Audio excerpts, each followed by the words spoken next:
You're listening to Walk It Out with Trisha Goyer, where we discover what it looks like to follow God and be swept away on the journey of a lifetime. Author of over 70 books, mom of 10, yes, 10, homeschooler and speaker, Trisha Goyer will explore what radical obedience to God's word looks like. It's time to hear from God lovers who've dared to say yes. Listen in to heart chats and learn how others overcame doubts and fears. Discover how God used ordinary people to impact others one step at a time. If you're ready to get radical, get going, and make a difference in this world, you're at the right place. Here's your host, prolific writer, world traveler, people lover, and mega nap taker, Trisha Goyer. Well, welcome to Walk It Out, and we're going to be talking about one of my favorite things today, which are novels.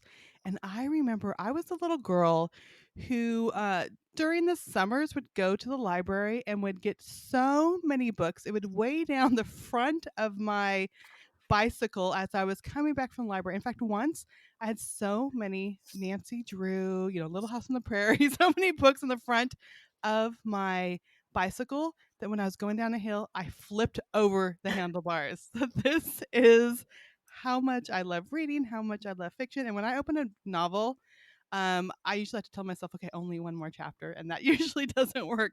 But today I have an awesome guest. Cynthia Ruchti tells stories hemmed in hope through novels, nonfiction, devotionals, and speaking events.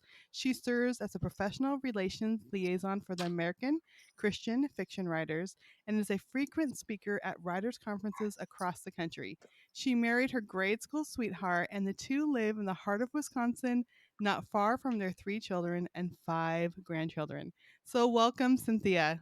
Thank you so much. I have great news. We have a 6th grandchild to add to that list. Yay! Yep. So we need to change your bio. This says 6 grandchildren now. Right.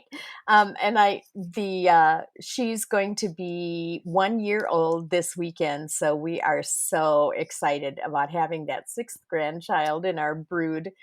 She's just a delight. And I'm telling you, grandkids are the best. It The is so best. much fun having those little grandbabies around. We just had some grandbabies here over the weekend, and I love it so much.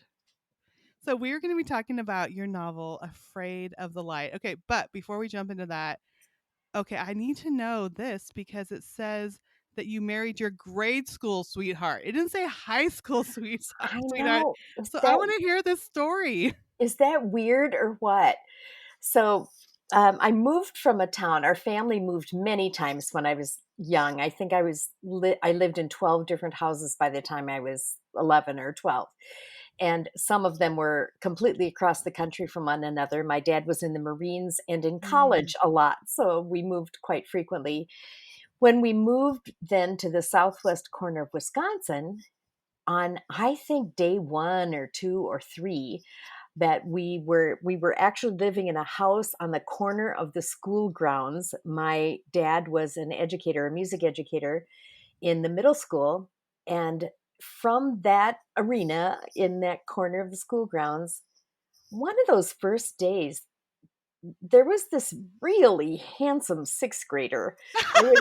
I was in 5th grade. I was in 5th grade, and there was just this amazing 6th grader who he seemed to me as a 5th grader tall, dark, and handsome. And I then found out that he went to the church that we went to, and so youth group and children's programs and all that. Our families live 5 blocks from one another, so it wasn't long before I thought to myself, Lord, is it dumb to dream that I might be his wife someday? And of course, when you're in 5th grade and 6th grade, that's just one of those puppy love kind of dreams. Absolutely. And then it turned out that we broke up in 6th grade and 7th grade until his mom told me, he's never forgotten about you. And I thought, that is all the ammunition I need.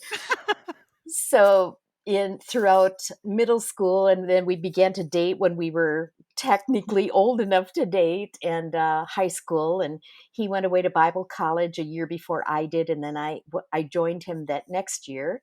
And at the end of that, you're in the middle of that year, we got engaged, and I we were married at 20 and 21, which I don't necessarily recommend because we still weren't mature, and even though we had been an item for all those years, like 8 years before we got married, we still had a lot of growing up to do. Mhm. But this summer, in just a few weeks, we will be celebrating 48 years of marriage. Wow.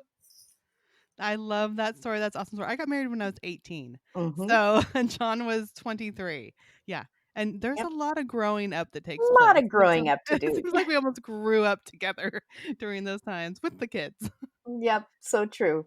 Oh, I love that. Yeah, when I read that bio, I'm like, okay, I need to find out more about that. And I love, I mean, you do so many things. You write nonfiction. I know you did radio for many years. Mhm.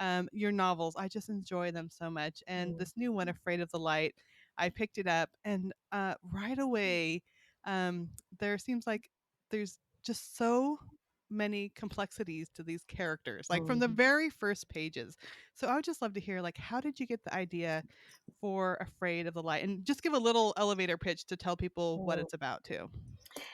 Afraid of the Light is the story of a woman who counsels hoarders and their families. She's a clinical psychologist, Camille, and she counsels hoarders and their families to try to bring comfort for one thing, but to also help in the hoarding situation. Families are in the fallout of that kind of Yes. compulsion or Mhm. addiction. So she grew up in a family and she was part of the fallout in her own family. So she took this path to try to help other families. But then along the course of the story, we'll see that it's revealed that everybody has their own hoard. If we're not Mhm. hoarding things, we're hoarding emotions, or we're hoarding past grievances, or we're hoarding pain from years past. So it's really a study in all of humanity. And when I say study, that sounds weird about a novel, but the novel storytelling is such a great form for us to understand one another better as we walk along with the characters in a book. And that's not a real elevator pitch, that's a very long elevator ride, but Yeah. that's the basis of the story. And then if you'd like to know how I got onto that topic, Yeah, absolutely. I always am looking for, and not every novelist is like this, but I'm always looking for the story nobody else is telling, or Mm. I'm looking for the idea of uh, a what is a subject I need to grow in.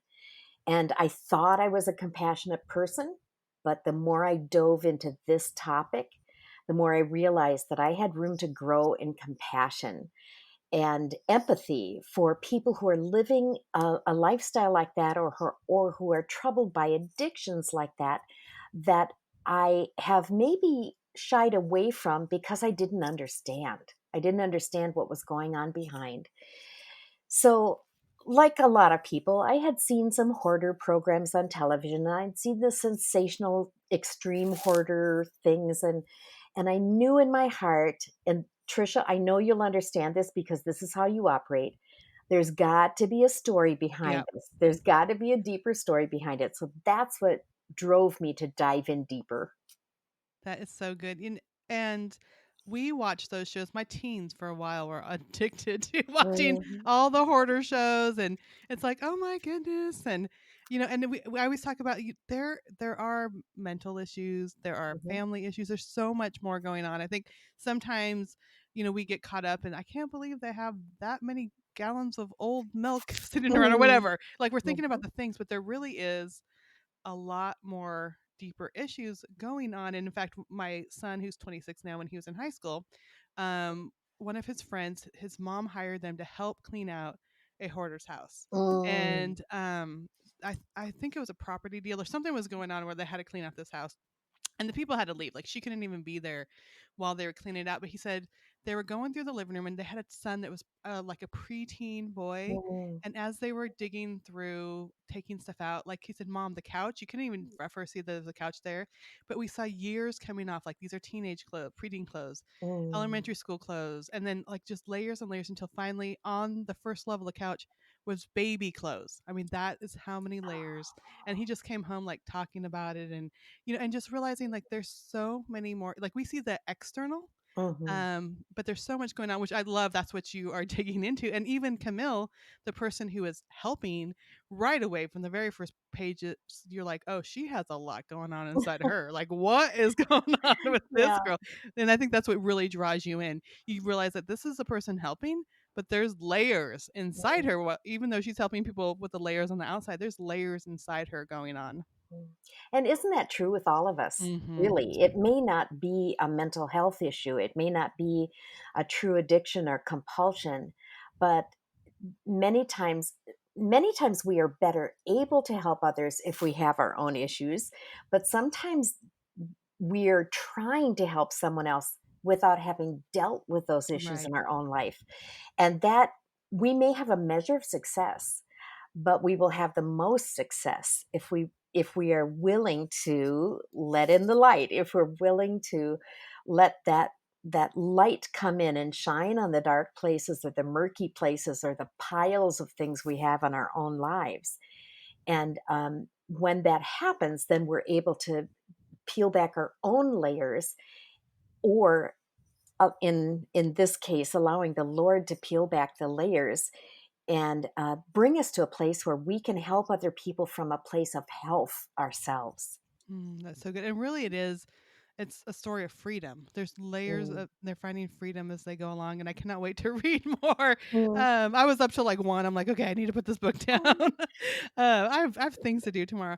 But I'm even thinking of my own life. Books are definitely Mm. definitely the things, and I'm thinking of and it goes back to I mentioned going to the library and taking home piles of books and Mhm. always wanting to have the money to buy the weekly reader books, and we never had Mm. enough money. And Mm. now it's like I love books. I love researching. So, every novel I have 20 to 25 research books, and after a while like there's double stacks on my bookshelves. And Mhm. Kathy Lip, who does the Clutter Free Academy, Mhm. she really helped me. Especially like I have lots of friends who are always sending me their books, Mhm. and she says, you know what? If there's someone else that can enjoy the book, like you don't need to keep it on your shelf, and you still love your friends, and you don't need to keep all their books. And I've been Mm. cleaning out.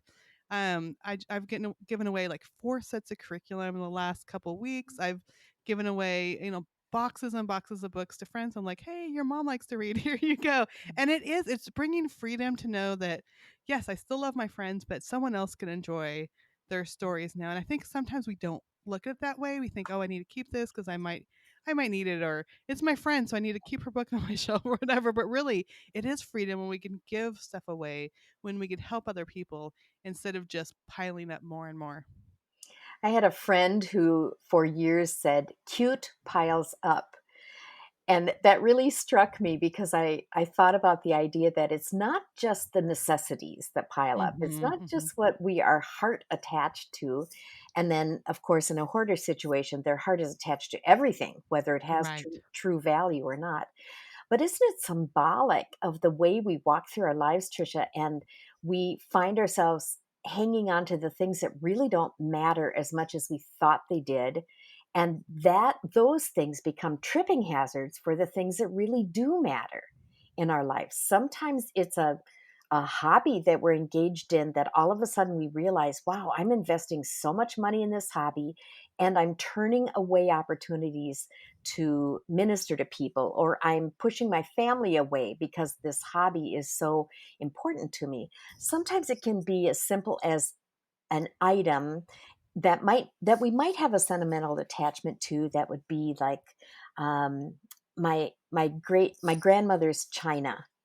We're Hmm. having a terrible time in our family right now because when my mother passed away, I was the one who got grandma's china, but it's not dishwasher safe.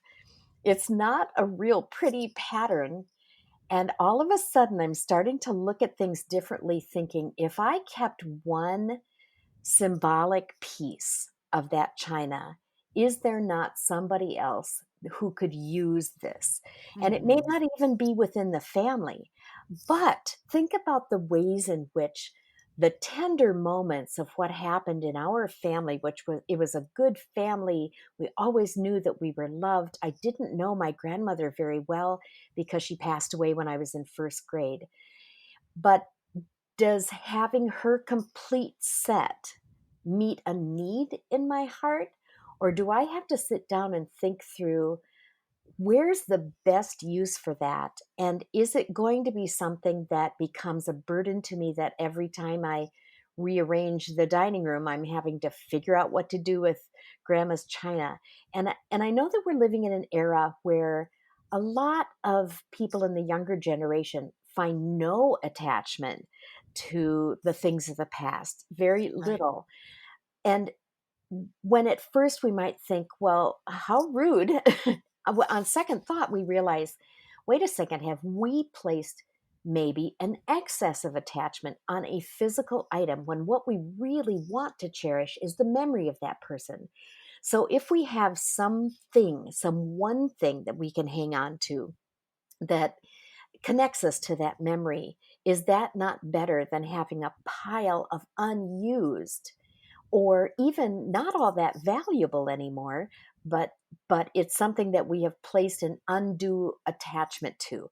uh, One time I was at a women's event, and the woman said, if you're trying to make sure that your house is easier to care for, and that you're not stumbling over things mentally or physically, consider, do you really need all three of your great grandma's egg beaters? Mhm. Mhm. Or is one going to meet your heart need in reminding you of that precious woman?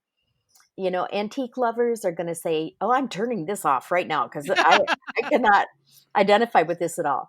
But for those of us who maybe struggle with, "Am I hanging on to too much?" That's one of the thoughts that can come in. For a hoarder, like those that are talked about in Afraid of the Light, the characters in Afraid of the Light, theirs went way beyond that until it became a mental and an emotional compulsion that was driven by something other than a sweet memory. It was Mhm. driven by that, the mental health issue that made them place that kind of affection on an old bread wrapper, or something that was actually injurious to their health. And but the compulsion was so strong that they feared getting rid of it, and they feared letting the light in and letting people see who they really were at their core. And I think that's what I got even from the beginning.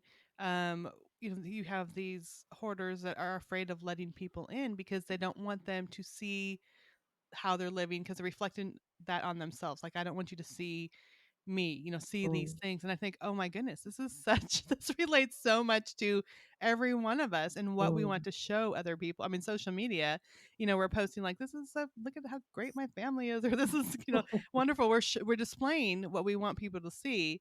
But mhm, then we're thinking, oh yeah, but I'm not going to show this other part. I mean, mm, there's so many things. And that's what I love about fiction.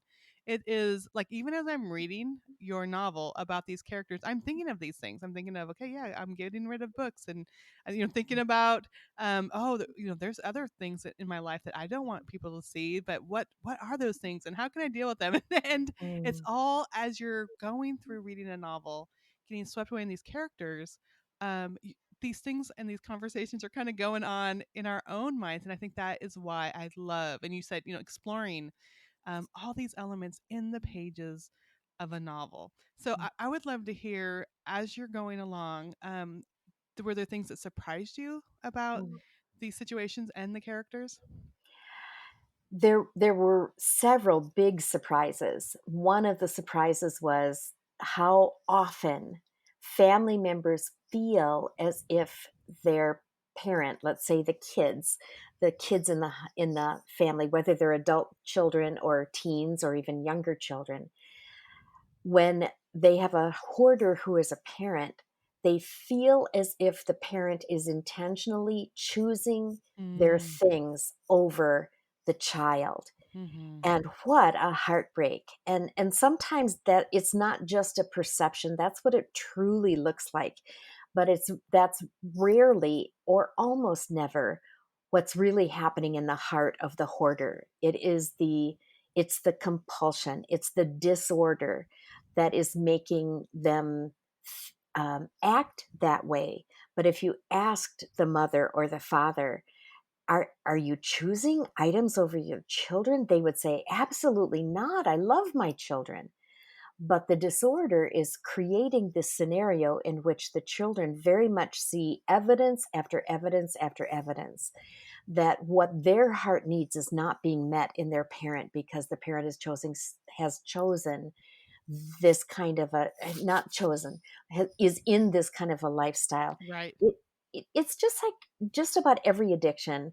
I think a lot of people make an assumption that a, an addict's every choice is a decision that they could have decided not to, and we condemn them for that, not realizing that there's far more than just a choice, far more than just a decision made when things have gotten to the place where it's a true addiction or that kind of a compulsion.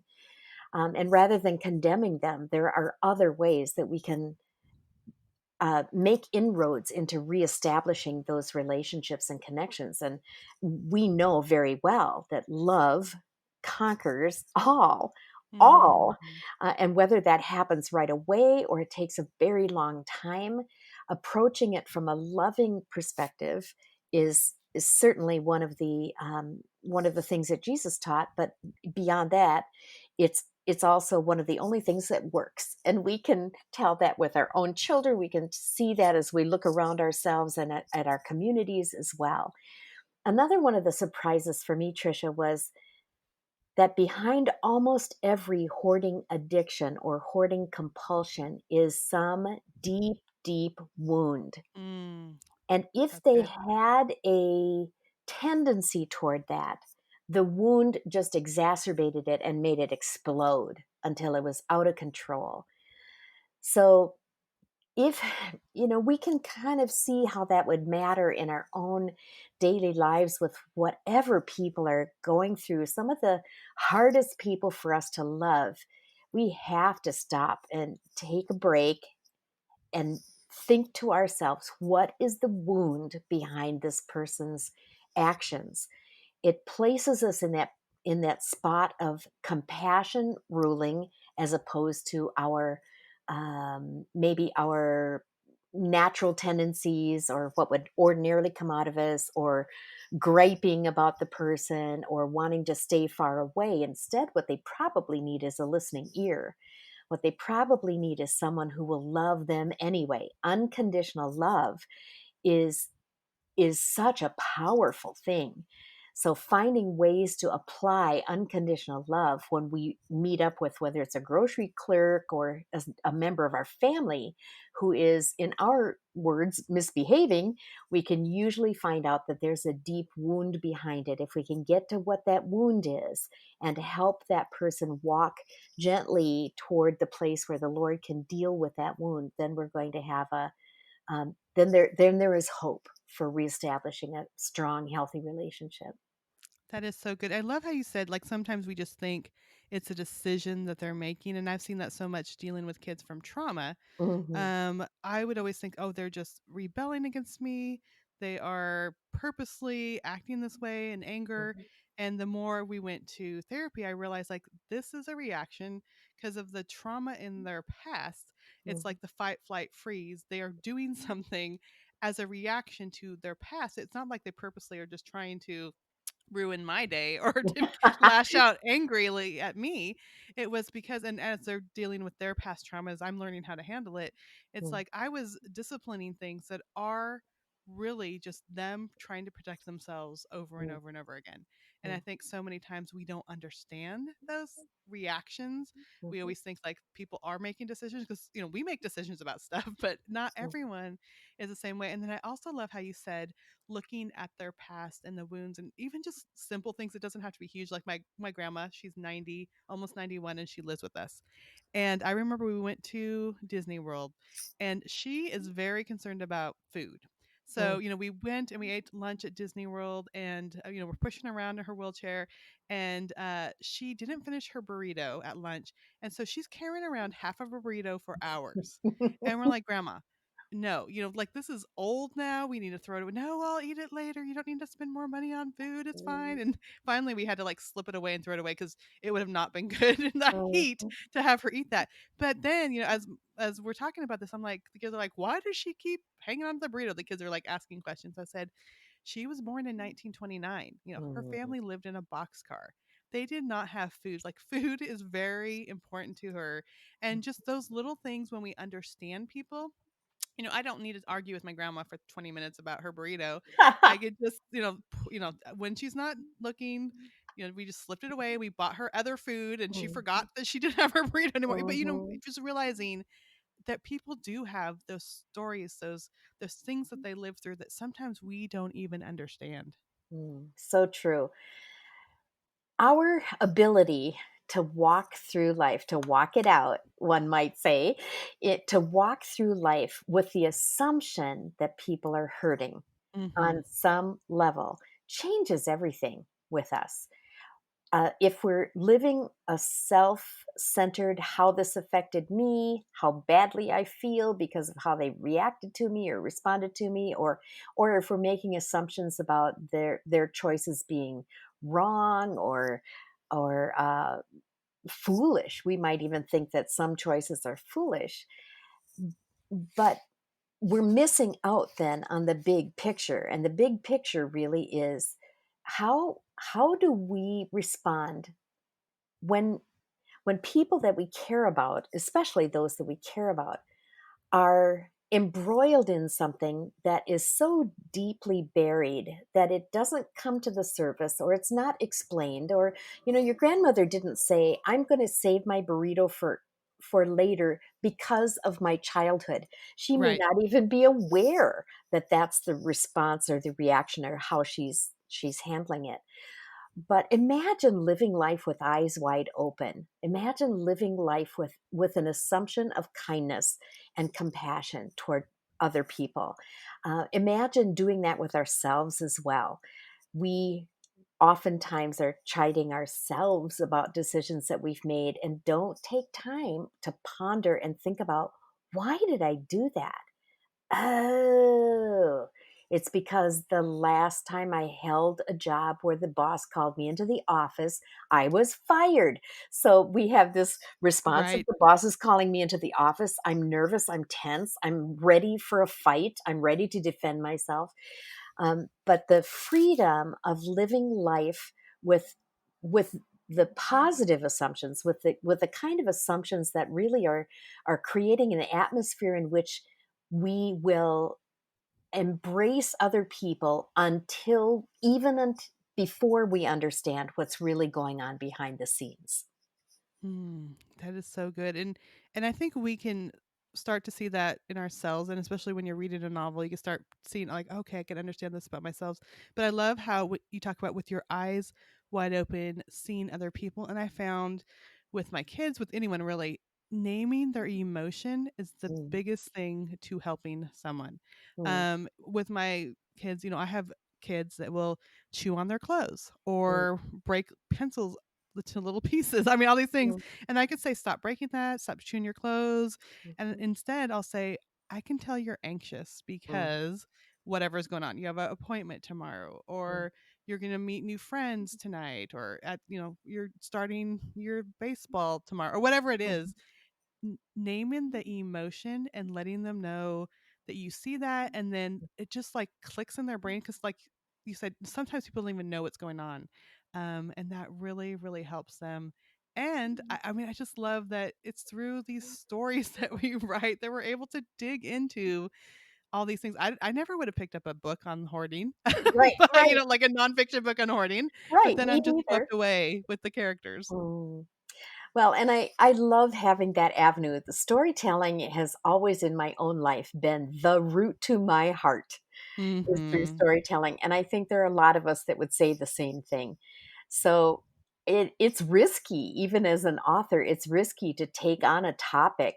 I have a book coming out next year too that it was risky to take on that topic and get into it. But for this book as well, I wasn't sure exactly what I was going to discover about myself when I began to form this story and I watched those characters come alive and do things that I didn't expect and reveal things I didn't expect and creating their story and writing it down on paper is it's a challenge and it's not something we enter into lightly, but we know the potential that if I was moved, if I shed tears over these Mhm, characters, mhm. the hope is that other people will be moved as well.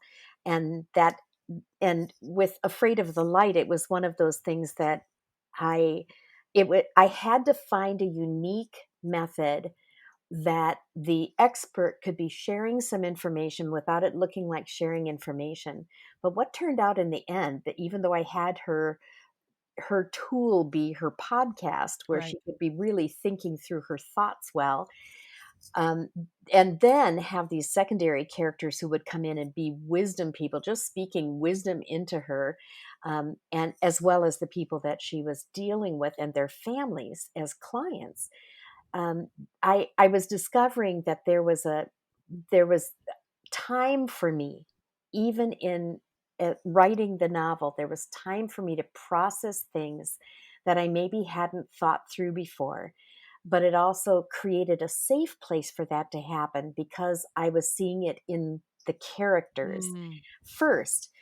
But the other thing about it, I think that's really unique is that isn't it true that no matter what our own pain is, if we read in a novel, we get it that somebody understands our pain. It may be an imaginary character, but somebody understands our pain. And being heard, being noticed, being seen, knowing that someone else has gone through something similar, if not the exact thing, is really freeing for us and it gives us hope, and that's the intention in the books that I write. oh, I love that so much, and I wanna just talk just a couple minutes about writing fiction because I know so many people have novels started and, Mhm. have not gone anywhere with it and, feels like it's just flat, and I think what you're touching on is exactly what I teach at conferences, and I know you do too, is that it has to be about emotion, and it has to be about us processing pain and heartache and all the things in our past, and I always say, write and I got this from my friend Robin Gunn, who's amazing. Write a timeline of your life and the highs and the lows and what were those moments where you felt, abandonment or shame Mm, or all these things. And you don't even need the same situation, but grab onto those emotions, put them in your characters. Because I know when I'm looking, at conferences or other places, there's a lot of things happening in a book often, but it's mm. not going deep enough. So I would just love, out of your expertise, just to share a couple minutes about that for those who maybe are writing a novel, want to write a story, and need advice about that. I think that's excellent advice already, Trisha, that you've given. I had written 4 books before my first book was picked up in 2010. I'm working on book number 36 right now. Oh, I'm wow. not keeping up with you, but here's and no one can. But here's the interesting part about that is that here were these novels I already had in my arsenal and they were going nowhere. Someone asked me, write the story that will cost you the most emotionally to write. And I had heard that advice before, but this time it really sank in. And I said, I don't think I have a story like that. Oh, maybe I do. And I was reminded of the emotions that I had when my husband almost didn't come home from his 2-week camping trip in Canada. He got deathly ill, and Mm. we were in a real tough place for a while of not knowing if he would live or not. And the emotions turned a little bit from our story to what if there was a woman who didn't want her husband to come home from that trip, or if she wasn't sure she did, and what would have made her feel that way after several years of marriage, and diving then into the emotions that were sparked by something real in life, like you said, but being willing to write the book, the story that would cost me the most emotionally to write, was the turning point for me. Because I was writing just stories before, and now I was writing from the heart, or even deeper, from the guts. And that's what made what was happening on the page and the depth in the characters far different. That was a real turning point for me. So it may be for other authors as well. That is so good. And I'm thinking of my first novel too, From Dust and Ashes, is about the Mhm. liberation of a concentration camp and a Nazi officer's wife who, as soon as the gates were open, her husband was gone and she was in caring for the people and the shame she carried of what happened to these, Mhm. Holocaust survivors, and her husband abandoned her. I mean, all these things. And I mean, I was crying through the novel. And when it was published, this is already after it's published. One of my very closest friends read it and said, "It's your story." I'm like, Mm. no, it's not. It's about a Nazi officer's wife in Austria outside this concentration camp. I'm like, she's like, no, it's all you trying to redeem the past mistakes, Mhm. abandoned by her husband. My character was pregnant when she was Mhm. abandoned, and I'm like, oh my goodness, because I was a teen mom, Mhm. had an abortion when I was in high school, and all these things. And I'm like, oh my goodness, it's my story in Mhm. a novel form, which Mhm. at the time, I mean, that's why the character came out who she was, because I was digging into those things, but I didn't even realize it. But now, as a novelist, I know what to dig into. I know the hard stuff. I know how to pull those emotions out, to cry, on Mhm. the page, all those things. Mhm. But it's so interesting that those are the books that really resonate with first the editors, then Mhm. the readers, because they dig into parts of ourselves. And so I think no matter what topic, if we can dig in and ask questions of ourselves and dig into past issues or pains, that really brings those novels to life. I so agree. I have told my children, when I'm gone, don't look around for my journals. I didn't write journals, but you can read the novels and find out what I was dealing with, or find out where I was in my spiritual walk at the time, or what I was wrestling with, or what I had wrestled through Yes. and come to a great conclusion with it, and then wanted to share that same kind of freedom with other people. Oh, that's so good. Well, Cynthia, I love what I'm reading so far. I know I'm going to love this book because I've loved your other novels. Again, it's Afraid of the Light, and it's Kriegel Publications. You can find it, I know, wherever books are sold, online. If their stores open, you might be able to go into them. But where else can people connect with you? They can connect with me on my website, which is cynthiaruchti.com. And so few people can spell my last name that they can also get there through hemmedinhope.com, which will direct them to the very same website, but it's a little easier than remembering how to spell Ruchti.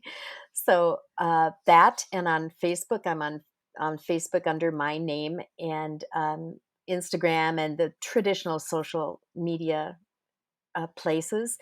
But I also want to encourage people too that if their bookstore is open but not having Hmm. crowds come through, talk to your bookstore. They'd be happy to Yes. order it for you. And many of them are going out of their way to be able to get good books into the hands of readers. And I have heard some are doing, a sidewalk pickup. So they Right. will meet you outside with your book. Curbside delivery, I curbside love delivery. that. I love Kinda that. reminds me a little bit of the bookmobile that I used to that was my thing. I didn't take my bike to the library. I walked about 2 blocks to the bookmobile when it would come to town, and, oh, that was the best day of my month. Oh, I love that so much. I've never had a bookmobile where I lived. That would be they would be a frequent visitor at Yeah, my house so probably. true. They would know you Oh, by name. yes. Well, thank you so much, and we will have all the links on the show notes at walkitoutpodcast.com, but I just appreciate you so much and all that you pour into your novels. Thank you, Trisha, and and thank you so much for giving me this opportunity to talk with you about it. Absolutely. That was so great talking to Cynthia. And what I love is not only that she's an amazing writer, but such a great communicator. And she's able to just share so much deeply from her heart. A couple things that she said that I really appreciated was that a lot of people make the assumptions that addicts, that their every choice is a decision, and we condemn them for that, and not realizing that there's far more going on than just a choice. And rather than condemning them, there are other ways we can make inroads into reestablishing those relationships. And then Cynthia said, love conquers all. And such good things. I was taking notes on it. Also, she said, behind almost every hoarding compulsion or hoarding addiction is some deep, deep wound. And that we have the tendency, if someone has that tendency there anyway, that the wound just exasperates it. And I like how she said, behind almost every hoarding compulsion or hoarding addiction is some deep, deep wound. And I think that's good for us to remember that there's a lot more going on, because it's so easy to just look at those decisions and get angry or upset with people instead of truly loving them. Well, today's Walk It Out verse is 1 Corinthians 5:4. So don't make judgments about anyone ahead of time before the Lord returns, for he will bring our darkest secrets into light and will reveal our private motives. Then God will give to each one whatever praise is due. And that's again 1 Corinthians 4:5. And this can be a heavy verse. And I know I have talked to my teens, especially about this. God will bring our darkest secrets into light and reveal our private motives. And I do it not just to say, okay, you guys better not be hiding stuff from me, which I don't want them hiding things from me, but also we need to really look at what is going on in our hearts. And I think so many times when we're having an outward struggle or we see someone else having an outward struggle, just knowing that there's a lot going on in the hearts, and we can pray that God will reveal that and that he will show us. So, we always think about those other people out there, but really what things are we needing to deal with? What deep wounds, what pains can we look at in our own life and maybe see that some of the outward things that we're dealing with do deal with the inward things that we're dealing with. And God knows. I have prayed before. It's Psalm 139:25. Search me, O God, and know my heart. Test me and know my thoughts. See if there's any wicked way in me and lead me to the way of everlasting. And God, when he searches our hearts, he does it with such tenderness. But when we are willing to open our hearts to him and ask him to search us and to reveal what's really going on, he will do that. And so that is my encouragement today. And let me just pray for us. Dear Lord, I thank you so much for Cynthia. I thank you for the time, the energy, the prayer that she pours into writing her books, whether it's fiction and nonfiction. And she serves so many people and inspires so many people. I just pray a blessing over her writing, for the books that she is writing and that continue to come out, Lord. May these novels be put into the hands of those who really need them, Lord. I pray for the listeners out there. Maybe there's something going on in their own hearts, his or her own hearts, that it's hard at bringing those dark things into the light. I love Cynthia's title, Afraid of the Light. But Lord, I'm so thankful that your light is there to bring hope and healing and not to condemn. At first, it seems like condemnation because we do often bring things out in shame. But Lord, you have so much love and compassion. And like Cynthia said in the interview, love does conquer all. And I'm so thankful that your love conquers all. I pray that you'll be with every listener today, that each one will just dare to say, search me, O God, not because they're afraid, but because they know that you can bring hope and healing. And we pray this in your name. Amen. Well, friends, I am so thankful for Cynthia and for her sharing about her story, her research, her experiences. And also at the end, we talked about writing fiction. If you are interested in writing books, in writing magazine articles, in writing nonfiction books, novels, all those things, I do have a resource called Write That Book with Trisha Goyer. It's a private subscription group that you can find. It's through Facebook, and every week we have experts like Cynthia. She's one of our experts. Share about writing, about editing, about writing a book proposal, about writing a scene, about how to get published. All these things are through Write That Book. And I will include a link on the show notes. The show notes are always walkitoutpodcast.com.